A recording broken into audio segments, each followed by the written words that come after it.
annoncé de ce samedi la commémoration du 76e anniversaire de la fin de la Seconde Guerre mondiale. Et en ce 8 mai, une cérémonie a été organisée au Consulat général de France à Casablanca.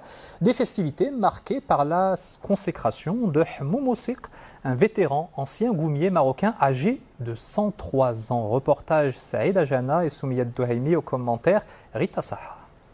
Désormais, cette allée du Consulat général de France de Casablanca porte le nom d'un grand homme, celui de Hamoum Ossiq. Aujourd'hui âgé de 103 ans, c'est avec beaucoup d'émotion que cet ancien combattant reçoit cette belle reconnaissance. Celui qui a combattu aux côtés de la France au péril de sa vie contre le nazisme n'a rien perdu de ses souvenirs. J'ai d'abord rejoint la Tunisie, puis la Corse, puis Paris, l'Alsace. Et puis nous sommes allés en Allemagne et en 1947, nous sommes rentrés au Maroc. Ils sont plusieurs dizaines de milliers de goumiers marocains à s'être engagés sur le front européen et ont participé à la libération de la Corse, le débarquement de Provence aux campagnes d'Italie et d'Allemagne.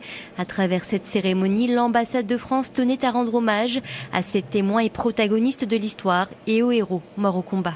Ici au Maroc, c'est particulièrement émouvant de le célébrer parce qu'on célèbre aussi une fraternité d'armes, étant donné que 90 000 Marocains ont rejoint l'appel qui avait été fait à l'époque par le sultan Mohamed V. C'est la reconnaissance que nous devons à tous ceux qui ont combattu pour libérer le territoire de l'Europe, mais pas seulement pour libérer un territoire, pour combattre pour des valeurs. Lors de cette commémoration, Brahim Dahbani, ancien tirailleur, a quant à lui reçu la médaille militaire pour avoir combattu durant la guerre d'Indochine. Aujourd'hui, ces hommes qui ont fait l'histoire transmettent le flambeau aux jeunes générations et leur donnent le meilleur des exemples. Un 8 mai, jour de joie et de soulagement au Nigeria.